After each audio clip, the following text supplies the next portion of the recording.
Hello, music lovers. Welcome to the channel. Thank you so much for dropping by. In this episode, I'm going to be talking about freedom. I am all for freedom. And hell, at this point, I'll even take freedom rock. Remember that? Well, turn it up, man. You know, I believe that people have a right to express themselves however they want to. Now, there could be consequences for what they say, but they should be free to express themselves however they want. And this also goes for freedom over your health. I don't think that we should ever be pressured or pushed or forced into taking something into our body that we don't want for ourselves. However, over the last couple of years, there's been a lot of attempts to take away our freedom of speech and freedom over our own health.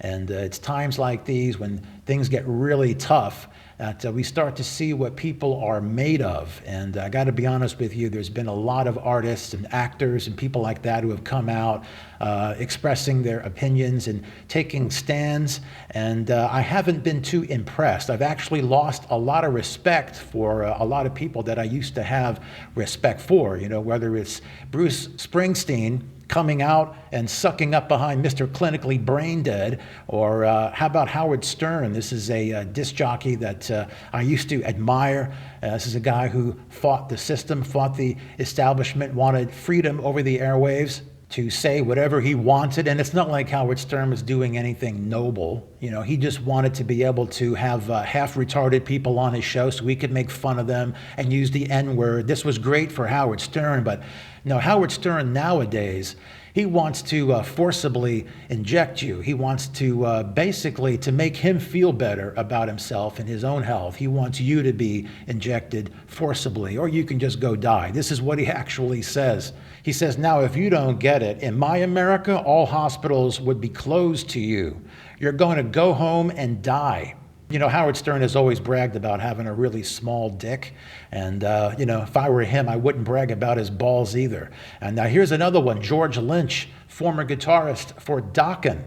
Right? This is what he has to say about people who have a problem with, you know, restricting their breathing and putting something on their face. This is what he has to say. If suffering is putting a mask on, oh boy, you don't know what suffering means. No, George, I actually do know what suffering means. I've seen Dokken videos. Now, here's another one. How about Dee Snider from Twisted Sister? That's right. He has a real problem with people who don't want passports, don't want to show their papers to get into venues. You know, Dee Snider is all for it. Sign him up. This is what he says. I get that some people are wary of this, but I want a passport in the worst fucking way. He even says that he'll wave it around like a flag. Wow, I mean, aside from sounding worthless and weak, this is coming from the same guy who is known for singing, "We're Not Gonna Take It." Well, apparently he wasn't talking about the Kool-Aid. And then there's Gene Simmons, Mr. God himself. And, you know, I've already lost respect for Kiss and Gene Simmons for many other reasons.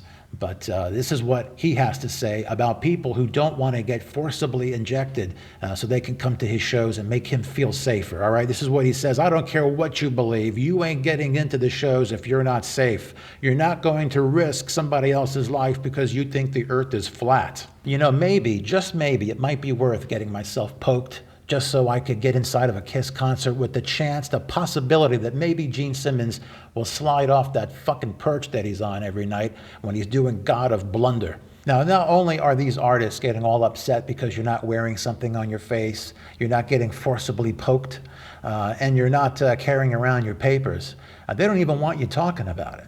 No, if it's not from the official establishment or the Ministry of Truth, as it is in the book 1984 by George Orwell, if it's not coming from the official narrative, then it is misinformation. And that is the big deal going on now with Joe Rogan and Spotify. Joe Rogan, now I just want to say, first of all, that, you know, when it comes to Spotify, I just did a video about how artists are getting screwed on the royalties that they should be getting. So I'm not a big fan of Spotify. As for Joe Rogan, I've seen some of his podcasts from time to time. There's some stuff I enjoyed, some stuff I didn't. It's a mixed bag. But here's the thing. Joe Rogan has a right to have on whoever he wants to, and that's what he does. He has on many different guests from many different fields and genres, and they talk about all kinds of stuff for hours, and It's an open conversation. They don't even know where they're going to go with these talks. Nothing wrong with it at all. But apparently, artists like Neil Young and Joni Mitchell and a bunch of others, they don't like the fact that Joe Rogan is talking about health and is actually asking questions and is saying things that go against the government narrative. And as for the establishment, I feel the same way as George Carlin. I have certain rules I live by. My first rule, I don't believe anything the government tells me. Well, you can't say this about Neil Young. Obviously, he used to feel like this, but something has changed over the last few years. Neil Young definitely is in bed with the powers that be, to the point where he doesn't like what Joe Rogan is saying, and he wants to pull his music off the platform. I believe he already has. His buddy Joni Mitchell has followed suit, as well as Nils Lofgren from the E Street Band. Things are getting really serious, folks, when Nils Lofgren decides he's going to pull his music off of Spotify. I mean, look, I probably got more streams in my piss than this guy's got on Spotify. But look out, Nils Lofgren is pulling it down. And also, what's interesting is that Neil Young in 2006, along with his buddies from Crosby, Stills and Nash, they went on a freedom of speech tour in 2006. You can't make this shit up. He was basically speaking out about the war in Afghanistan and Iraq, and he didn't like the fact that the government was, sending our troops over there to die and all that stuff. And he knew that he was in dangerous territory, going out in front of people and giving a stance on something that wasn't the most popular. But here's what he said that he recognized about the crowd that may not agree with him. He says it was just that critical time in history where things were turning. Things were changing. They believe that we're doing the right thing for the world, and they have every reason to be respected for their beliefs. It is funny how things change, isn't it? Because now Crosby, Stills, and Nash are coming out in support of Neil against free speech. It's just interesting how both Neil Young and Joni Mitchell and these guys, they were all part of the counterculture back in the 60s and 70s.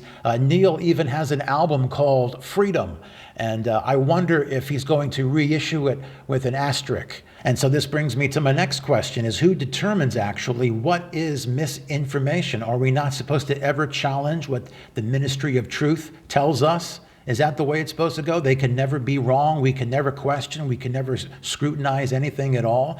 It's not like the official narrative hasn't flip-flopped over the last couple of years. I mean, they were just now finding studies talking about how that lockdown early on was maybe not such a great thing that we should have done. And at one time, putting something on our face was not encouraged. And then it was a mandate that we have to wear something on our face, maybe even 2 of them, hell, maybe even 3. And then there was 15 days to slow the spread. Remember that? And of course, it turned into 2 years of spreading our collective butt cheeks. And something else I don't like when I hear people say is, oh, the science has been settled. No, it hasn't. Let me tell you something about science. It is never settled. It is always evolving. A great scientist, they are always trying to prove themselves wrong. Asking questions, scrutiny, this lies at the heart of good, healthy science. And there's also, science can be corrupted. And not only can it be corrupted, but there are things in science that are hidden from the view of everyone else because it threatens industries, it threatens people's livelihoods, and it threatens agendas. And that's basically what we're dealing with here, is a threat to one of the agendas that's in play, which is, everybody must get poked. That's what's going on here. And they'll hang anything over your head for it. You could lose your job. You could have your travel restricted, or your entry into restaurants, or into concert venues, or in some areas, maybe even your paycheck. So any talk against the establishment and their agenda is deemed a threat. You can't talk about it, and if for some reason you got poked and you had a bad reaction, no, you didn't. Like Eric Clapton, you have no business coming out in public and saying what happened to you and how you felt. I mean, this is a guy who was wrecked, okay? And he's talked about it very openly, but people don't want to hear it. They don't want to hear it, and that's been a shock. It used to be that when you got sick, Everybody loved you and they wanted to help you. You know, can I make you soup? Can I rub your balls? Can I help you? But nowadays it's like, no, just go home and die. And this is all related to why Eric Clapton is getting so much shit for coming out and saying what he has. You know, Eric Clapton has been through a lot. He didn't know if he was going to be able to play again. He was very detailed about what happened to him, trying to warn others. But since this flies in the face of an agenda, his perils have been downplayed. He's been mocked by his peers, which is shocking. You know, his phone it no longer rings. He is having problems keeping friendships that he's had for, decades. Robert Cray, I used to love Robert Cray. I think he's a fucking turd. He came out against Clapton. He's not the only one. Billy Joel, I love Billy Joel, but damn, Billy, you've come down a few notches in my book by saying stupid shit like this, how you're in total shock that Eric Clapton is saying the stuff that he is. Really, in total shock. I wonder if you would feel the same if it happened to you. This is coming from the guy who's saying we didn't start the fire. Obviously, they didn't leave a light on in that dome of yours either.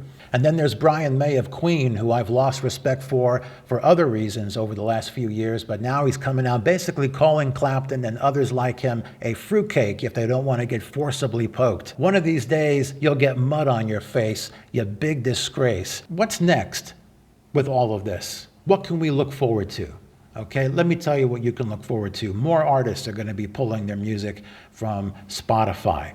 And one of them, it could be Randy Watson from Sexual Chocolate. Remember him from that movie Coming to America? He might be taking his music down. Yoko Ono, I hear she might be adding her music if Spotify doesn't do something about Rogan. And I also hear that Milli Vanilli, they're threatening to remove someone else's music if they don't get this thing with Joe Rogan under control. Now here's something else that you're likely to see, more people like Eric Clapton coming forward. It may not be artists because they know how they'll be treated. They'll be mocked and canceled and all that crap. So you'll likely just hear that an artist probably just passed away and you'll wonder why. But you will hear more stories like Eric's among the general population all over the world. More and more of that's going to be coming out because it's out there. The truth always comes out. And I believe that's what we'll be seeing. And then we'll see really down the road, people will be questioning where they got their information, and we'll see how they all like that. I think that when the truth comes out, it's not going to be for everybody. And there's going to be a lot of people that are going to have a really hard time when they realize what's been going on. You know, back in the 80s, there was the PMRC. They were labeling records. And we had Frank Zappa and Dee Snider coming out against government censorship. And now we've got Spotify looking to actually label Joe Rogan's podcasts. And there's a lot of people that want to stop Joe from even talking at all. It's like the PMRC all over again, except this time, Dee Snider's on the wrong side of history. What do you think? Let me know about all of this going on now, the old man and the damage done. What do you think about it? Be sure to drop your comment down below. If you like this video, give it a thumbs up. And also be sure to subscribe to this channel too. More videos are on the way. All right.